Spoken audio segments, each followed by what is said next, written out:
Commissioner Vanilla. Here. Commissioner Hightower. Here. Commissioner Webb. Here. Commissioner Goss. Here. Mayor Butler. Here. Any additional correction to the minutes of the meeting of December the 27th? That's all right. If not, they will be approved.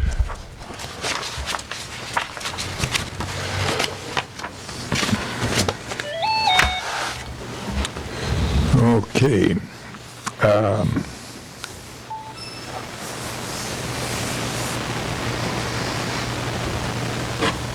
Having taken care of that, anybody have something we need to take up? My stuff's on the agenda. Harry? We're just here watching democracy. Well, yeah, you're on the agenda there, Brian. Let me see it. Well, let's jump down into item number 5. Get my box back there, I didn't go get it. Yeah. Approval of Claire Ziegler Engineering Agreement for the Carbon Street and Hill Avenue intersection improvements. Is this the usual agreement? Yeah, Nothing, what you should have there, I think that's a project that Commissioner Goss has talked to Glenn about. At the very back page, Glenn's put together a cost estimate of $1.8 million for that project.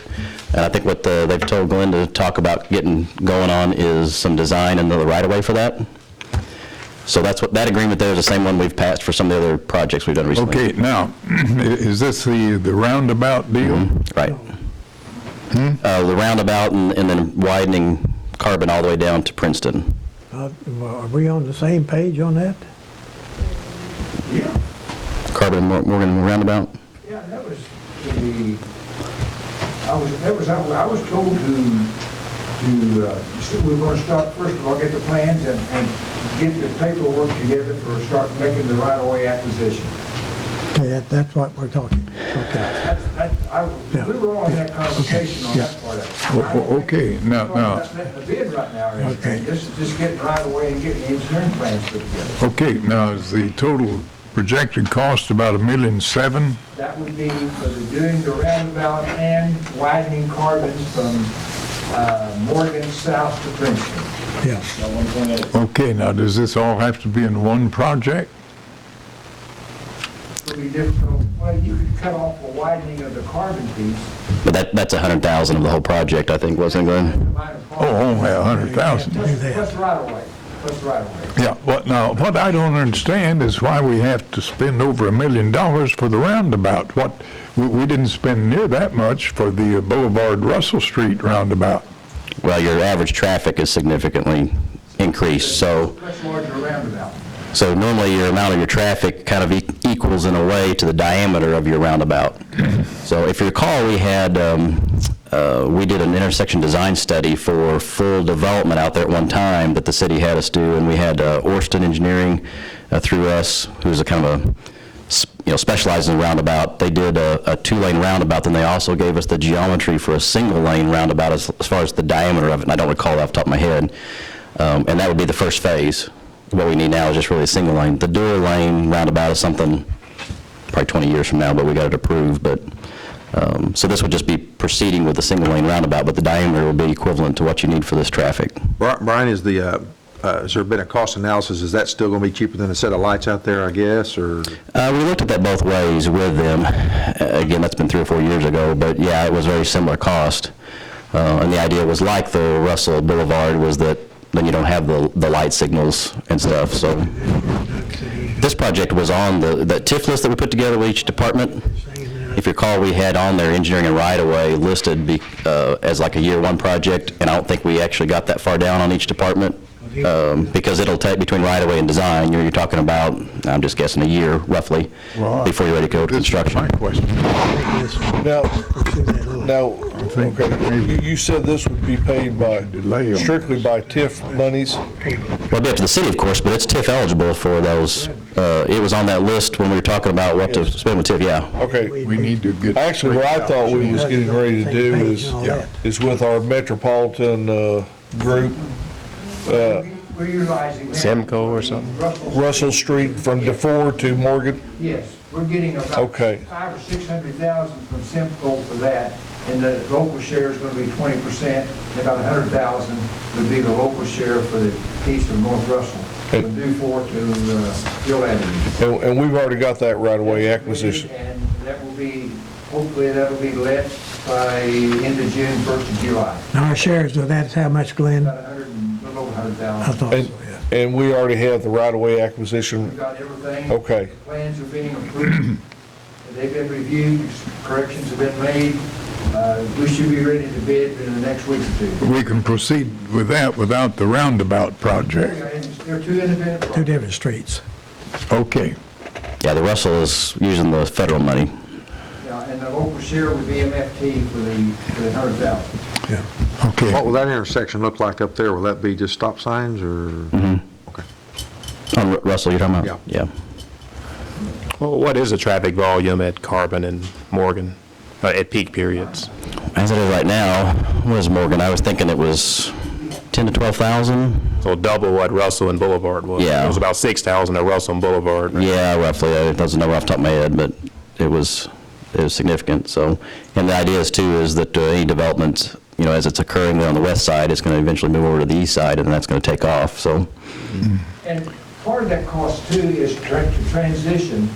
If you go west on Hill Avenue or Morgan, it's very wide up there. They taper back down and about 500 feet back to the existing intersection. We've got to go another 500 feet and widen out and match up to what's up to the west. Right. So it's not just like you're right in that intersection. You're going with, and you're probably going another 150 feet to the east to match up with that. So we're gonna be buying a house, Yes. a trailer, at least one or two Yeah. trailers. The two permanent deals would be a house and a trailer. The rest of them are, Doug Bradley's, he's donating all of his land that we need off his property. Now, that is a question that John just now mentioned. It seems that we may expect a little contribution on the money from Doug.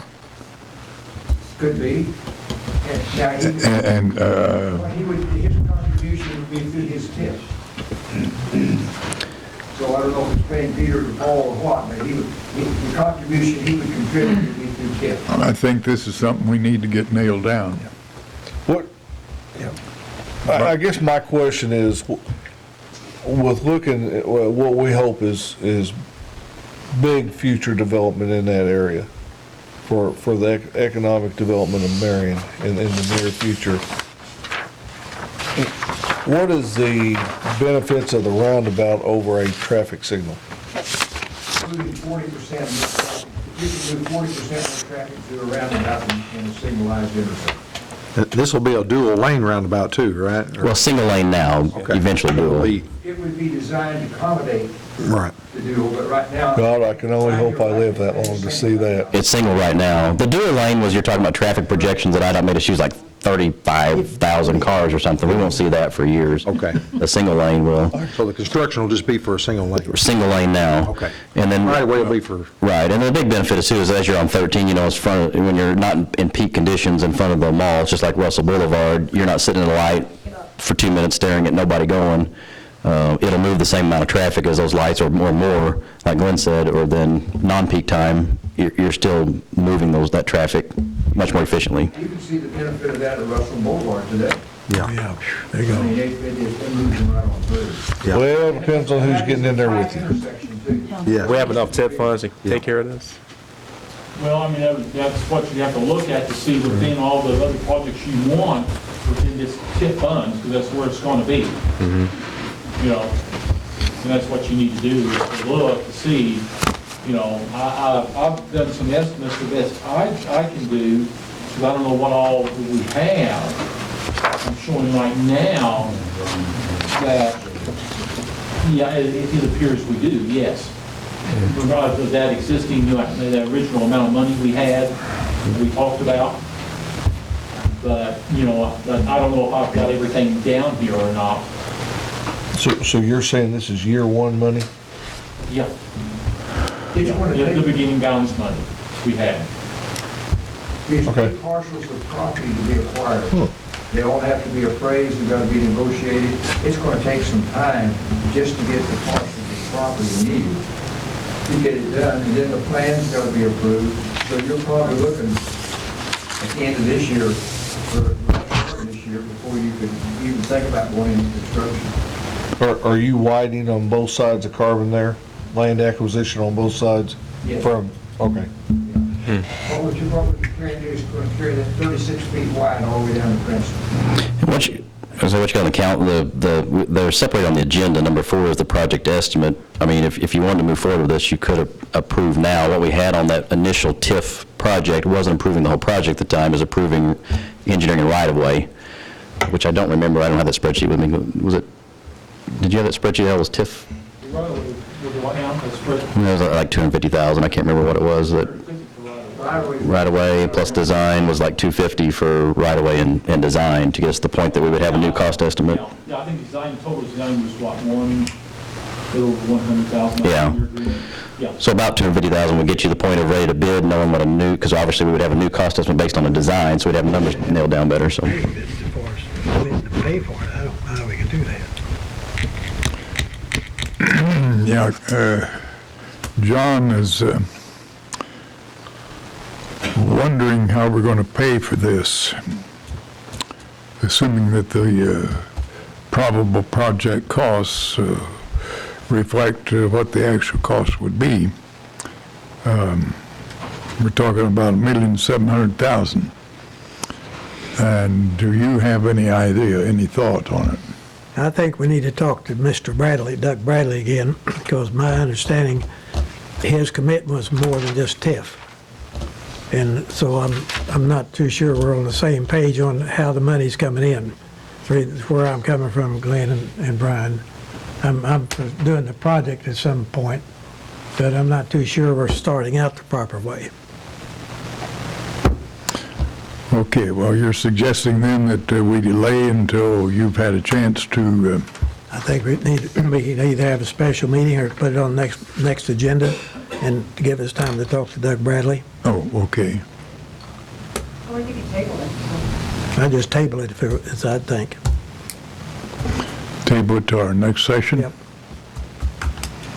Unless you have a different opinion. Oh, I always defer to your opinion. We have got big trouble in River City. Yeah, we haven't gotten too far into design, and we were just looking at starting on parcel sketches and stuff for what right-of-way would be needed. So yeah, this would be the time to have that discussion before we get too far into it. Yeah, that's right. We need to do it, and I think it needs to be done and will be done, but I'm not too sure we're on board on just how we're going to end up with it. Okay. If then there's no objection, we will table these items 4 and 5. Yeah, to our next regular meeting. yeah. Okay.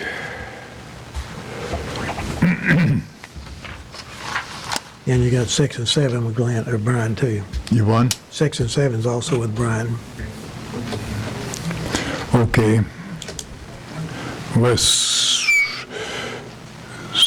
Item 6, approval of project estimate, wastewater treatment plant odor control and bar screen project. What's that about? This project we've worked on for a while. In fact, in 2012, Brent and I had kind of worked a little bit about odor control down at the wastewater plant. Angelo got in office, kind of want to make a priority. So as we look at that west plant, I say it's a new plant, but that was 2004, it was put into operation, so it's a little longer than I thought it was. But that, basically, we're putting an odor control facility there at the headworks.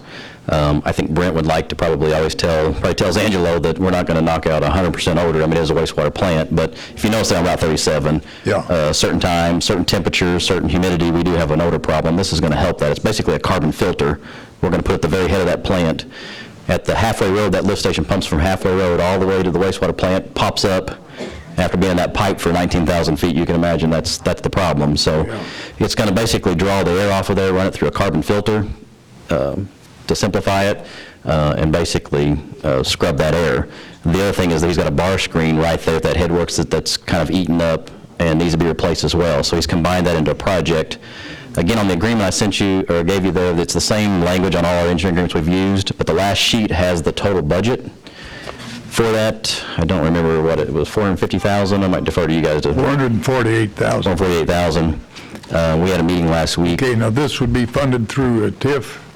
That is funded through his debt service. Is that Yeah, it's, they have this and with the other. Rolling Hills Estate. Yeah, with those extensions, I think we. That's right. It's going to be around $1 million. Yeah. And we can use, sewer has enough stored cash for capital improvements where they could use 400,000 of that cash. Okay, Then we would get a bank loan for the remaining 600,000. okay, so no TIF funds would be involved? No, TIF funds are available for that, no. Now, he has debt service money coming in that's unobligated now that he can go to pay for that bank loan, so it's Yeah, all ready to go. okay. That being the case, need a motion. that'd be my motion there. Second. Call the roll. Commissioner Manella, Yay. Commissioner Hightower. Yay. Commissioner Webb. Yay. Commissioner Goss. Yay. And Mayor Butler. Yay. Item 7, this substantially the same Yeah, that's kind of, engineering service agreement. that'd also be my motion there. Second. Motion made, second, call the roll. Commissioner Manella. Yay. Commissioner Hightower. Yay. Commissioner Webb. Yay. Commissioner Goss. Yay. Mayor Butler. Yay. Thank you. Okay, anybody else have anything? If not, we need to get into the resolutions. Chris here, has he got something on Hub? Chris? Chris has. Oh, yeah, okay, Chris, come forward. Might as well do Charlotte. Thank you, John. Appreciate it. Mayor, Council, I've got recommendation of one part-time employee for Hub Recreation Center for membership attendant. That's front line, front desk, and that's recommendation for that position of Tyler Oakley, and that's at part-time position at $9 an hour. Okay, at your recommendation, what's your pleasure? I'll make that motion. Second. Call the roll. Commissioner Manella. Yay. Commissioner Hightower. Yay. Commissioner Webb. Yay. Commissioner Goss. Yay. Mayor Butler. Yay. Okay, Nothing else? thank you. That is it. Okay, Thank you very much. Appreciate it. Okay, might as well move up to the item number 2, reappointment of Charlotte Russell to the Housing Authority Board. I would recommend that. I'll make the motion to do that. Second. Call the roll. Commissioner Manella. Yay. Commissioner Hightower. Yay. Commissioner Webb. Yay. Commissioner Goss. Yay. Mayor Butler. Yay. Okay, we have a series of resolutions abating the debt service for general obligation bonds. The resolution is the same in each instance. We have Resolution 2017-1, -2, -3, -4, -5, -6, -7, -8. And this totals, do we have a total on that? How much abatement? Well, we can come up with it quick. There's 2, 4, 7, 3, 3, 4.5, 5.5, roughly $6 million in debt service would be abated by adopting these 8 resolutions. I would suggest that we make it an omnibus resolution approving all 8 of them. So, having said that, what's your pleasure? I'll make the motion to approve those. Do you want to tell them why we can do this? Yeah. Because, We do it because we are frugal with the city's money, yes, and we have the and that. cash available to save whatever it was. And by doing that, we don't place that as a burden on the taxpayer on their real estate bills. Absolutely. If we did not abate this, tax bills would probably go up by 20 or 25%. And I think in most cases, people would not appreciate that.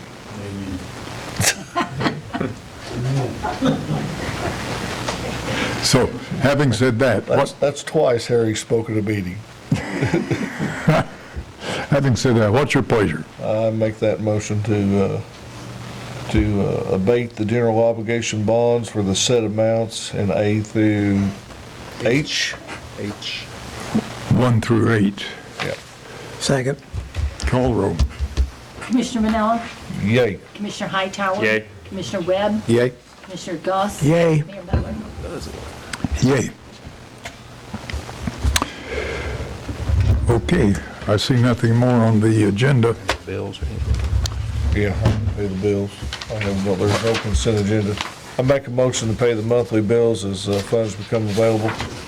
Second. Call roll. Commissioner Manella, Yay. Commissioner Hightower. Yay. Commissioner Webb, Yay. Commissioner Goss. Yay. Mayor Butler. Yay. Ivan Zwick came by the office today, and he said that January the 15th will mark the 10th anniversary of the operation of the Lighthouse Shelter. They have served at least 4,000 people during that period of time.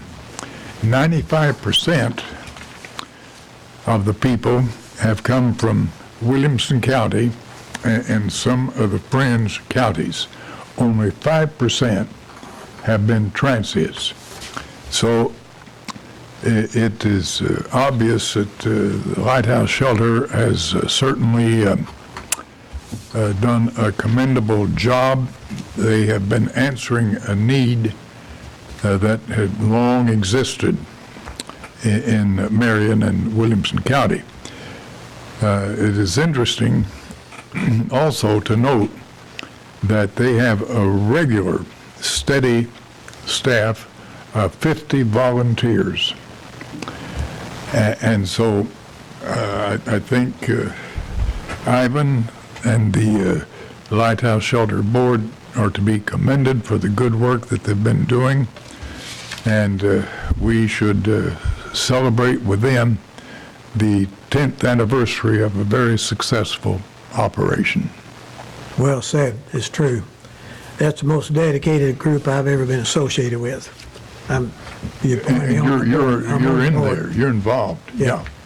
And they deserve all the credit. In fact, that's one of Ivan's, basically their life. Yeah. So They've done a tremendous, tremendous job, and of course, people have come to their support and aid. So we should, I think, send them a letter of congratulations, if that's okay with you guys. yes. All right, having said that, nothing further. This is a regular meeting. A motion to adjourn would be in order. So moved. Second. Why were you so slow? Well, I was waiting on someone else to jump in, but Jim wants to stay up here. You can see that. Commissioner Manella, Yay. Commissioner Hightower. Yay. Commissioner Webb. Yay. Commissioner Goss. Yay. And Mayor Butler. Yay. Guys, that's good planning.